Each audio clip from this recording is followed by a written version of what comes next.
Be thankful. In the golden suburbs of Westville, nestled between tree-lined streets and manicured lawns, lived a boy named Jeremy Langford. He was 16, tall for his age, with piercing blue eyes and a swagger that made teachers sigh and classmates envy. Jeremy had it all: a mansion with a pool, the latest iPhone every year, a sports car waiting for his 17th birthday, and parents who threw money at every problem like it was confetti. But Jeremy was bitter. He wasn't bitter because life had been unkind.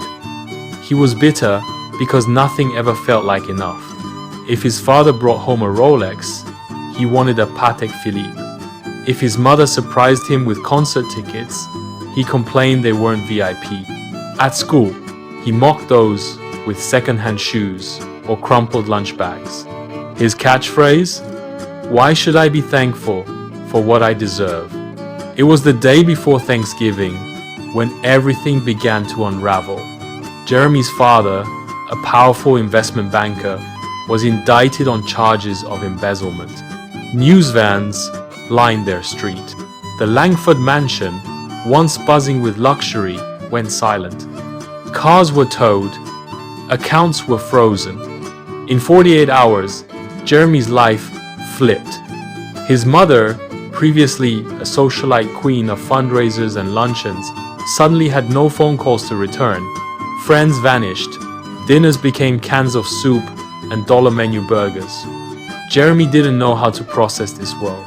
He didn't know how to be normal. Then came the worst blow.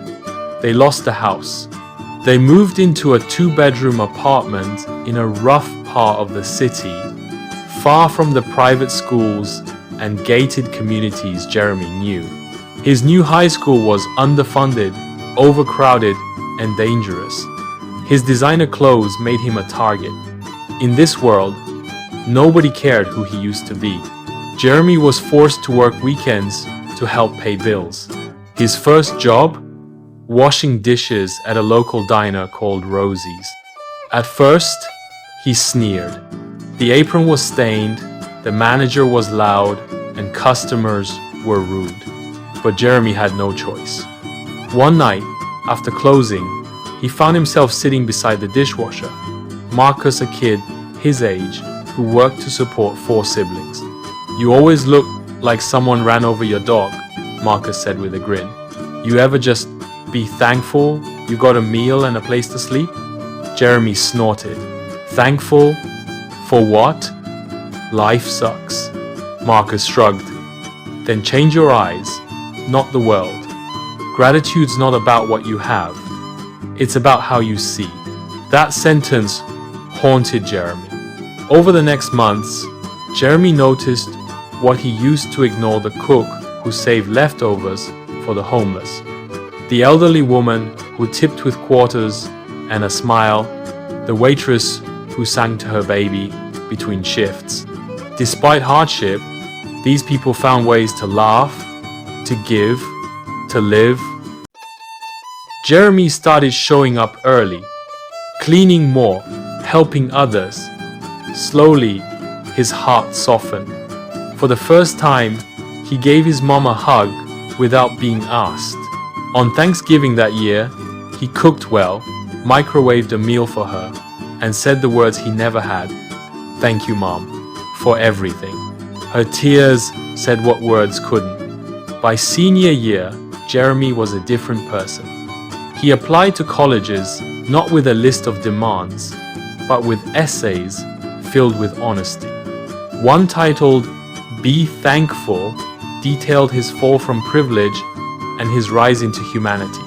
He spoke about Rosie's, Marcus, and how gratitude saved him from becoming hollow. He didn't get into the Ivy Leagues, but he got a full scholarship to a small liberal arts college. His first night on campus, he emailed his old teachers, all the ones he once rolled his eyes at, and thanked them. One replied, "It's never too late to learn how to be kind. Proud of you, Jeremy." Years passed. Jeremy graduated with honors. He became a teacher in an underserved school district, something his 16-year-old self would have mocked. But Jeremy had learned that joy wasn't found in gold-plated luxuries, but in moments in kids who smiled when they understood long division, in thank you notes scrawled in crayons. One Thanksgiving, he visited Rosie's diner again. Marcus now owned the place. They hugged like brothers. That night, Jeremy walked the neighborhood, the poor one, the broken one, and felt more at peace than he ever had in his mansion. The stars above didn't care how rich or poor he was. They just were.